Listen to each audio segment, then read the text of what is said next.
Hello everyone! So with Stardew Valley now out on the consoles, I just wanted to do a quick review on all the farm layouts, that way everyone could know what they're getting into with each farm layout.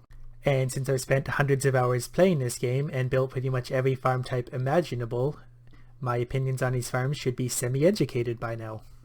So the 5 different layouts are the Standard Farm, the Riverland Farm, the Forest Farm, the Hilltop Farm, and my personal least favorite, the Wilderness Farm. Keep in mind, these are simply my opinions and that's all they are. Now, the Wilderness Farm is a pretty straightforward layout. We'll take a little walk around to see it.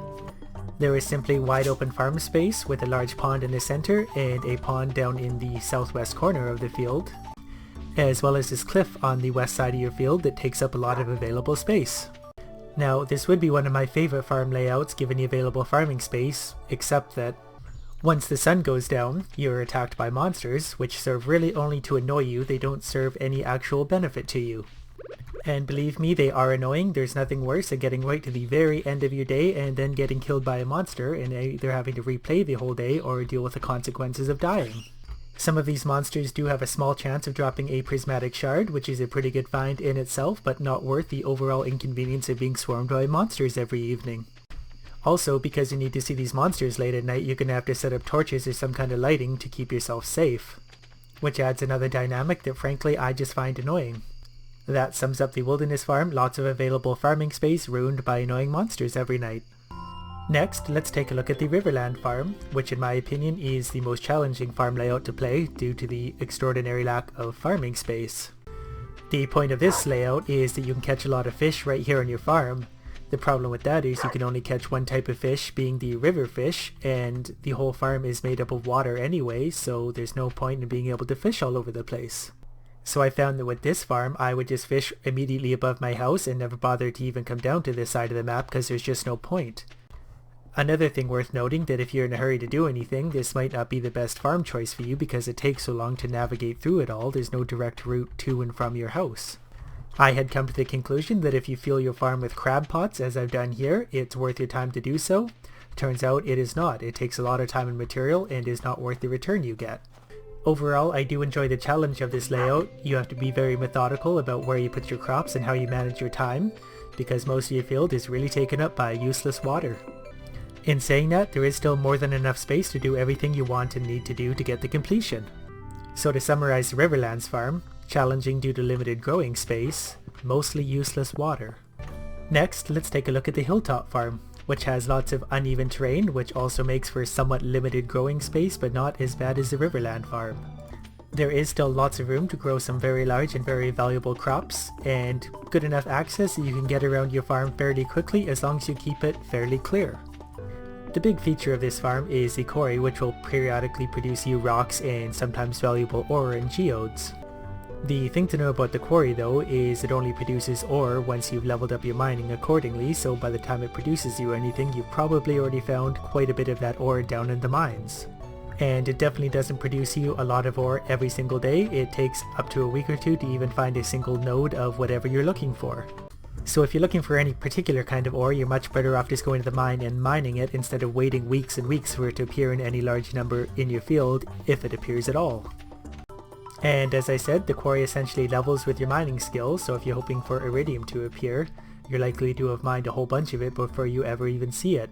Even now I only have 2 sitting in my quarry, and it's probably been sitting there for quite some years.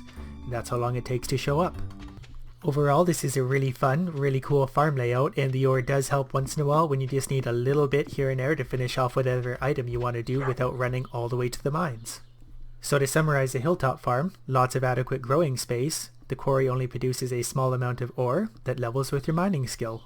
Next, let's move on to the Forest Farm. As seen here, it is all about foraging.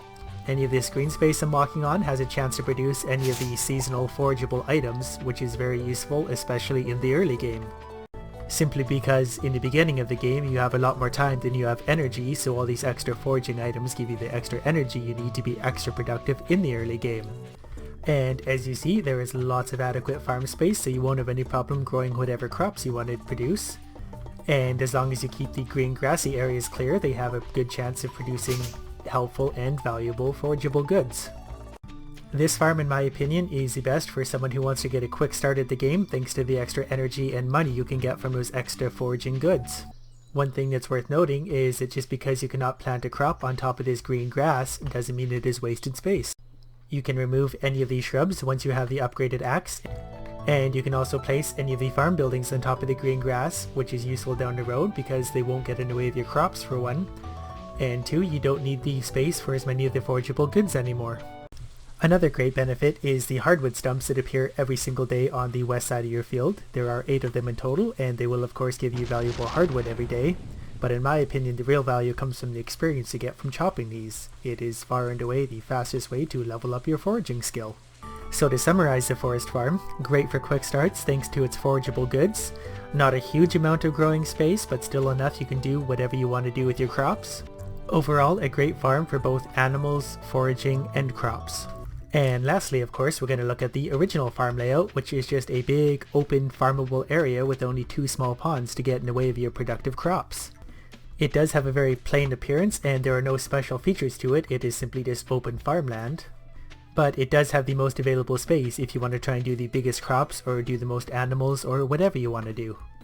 This is still the layout I play when I'm going for the big money farms, whether that's the most crops, the most animals, the most crystallariums, whatever you want it to be, this is the most useful for that. In total there are over 3,000 usable spaces that you can grow crops in. I believe it's around 3,200 total from the beginning if you don't place anything in the way. So to summarize the original farm layout, plain and unexciting, but the most potential and most growing room. So that concludes the farm layouts. I just wanted to make this video because I didn't really see a lot of reviews on the different farm layouts, and I wanted to share kind of my opinion on them because I've spent so many hours on this game doing so many different things. Hopefully you guys found this helpful in some way. If you guys want to see what some of the playthroughs look like on all these different farms, take a look at my channel. I've played through all of them, some of them numerous times, to really give you an idea of what you can do and what you shouldn't do. Also on that note, if you haven't checked out my channel, take a look, all sorts of cool videos in there, new ones up all the time. Hope you liked this video, thank you for watching.